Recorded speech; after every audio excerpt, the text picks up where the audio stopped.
ચેતર વસાવાએ જેલમાંથી મોકલાવ્યો એક એવો સંદેશ કે ભાજપ સરકાર હચમચી ગઈ। આને કહેવાય આદિવાસીનો અસલી હીરો।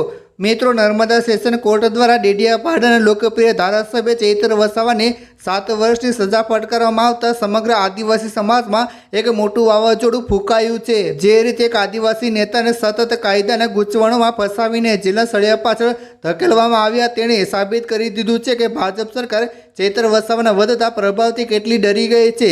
આ ઘટનાક્રમ માત્ર એક કાયદેકીય કેસ નથી, પરંતુ આદિવાસી અસ્મિતાને તેમના અધિકારો માટેના સંઘર્ષની એક ગાથા બની ગઈ છે।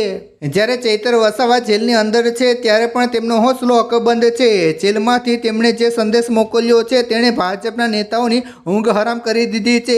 ચેતર વસાવાએ સ્પષ્ટ શબ્દોમાં સંદેશ આપ્યો છે કે ભલે ગમે તેટલી સજા ભોગવવી પડે, પરંતુ હું મક્કમતાથી જેલ કાપીશ, પણ આદિવાસીઓના હક માટેની લડાઈ બંધ નહીં થાય। જે નેતા કહેતો હોય કે મારે ભાજપ સામે શરણાગતિ સ્વીકારવી નથી, ભલે 7 વર્ષ કે 14 વર્ષ જેલમાં રહેવું પડે, તેને જ આદિવાસી સમાજ પોતાનો અસલી હીરો માને છે। આજના રાજકારણમાં જ્યારે નેતાઓ પક્ષપલટો કરીને સત્તા મેળવવા માટે દોડે છે, ત્યારે ચેતર વસાવાનું નિવેદન તેમને એક આદર્શ લોકનેતા તરીકે સ્થાપિત કરે છે।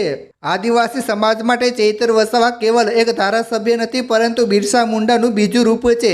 ડેડિયાપાડાના પીઠા ગ્રાઉન્ડ ખાતે 4 રાજ્યના આદિવાસી સમાજનું જે મહાસંમેલન થવા જઈ રહ્યું છે, તે દર્શાવે છે કે આ સમાજ હવે જાગૃત થઈ ચૂક્યો છે।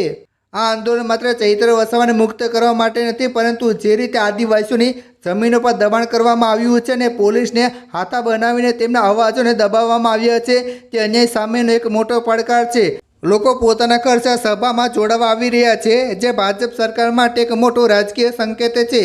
સૌથી ગંભીર અને માનવીય પાસું તો એ છે કે જેલમાં ચેતર વસાવાને પરિવાર અને નાના બાળકોની ચિંતા હોવા છતાં તેઓ પોતાના સ્વાર્થ કરતાં સમાજના હિતને વધુ મહત્ત્વ આપી રહ્યા છે। તેમણે પોતાના સમર્થકોને સૂચના આપી છે કે તેઓ પોતાની રીતે મૂવમેન્ટ ચાલુ રાખીને સમાજની એકતા જાળવી રાખે।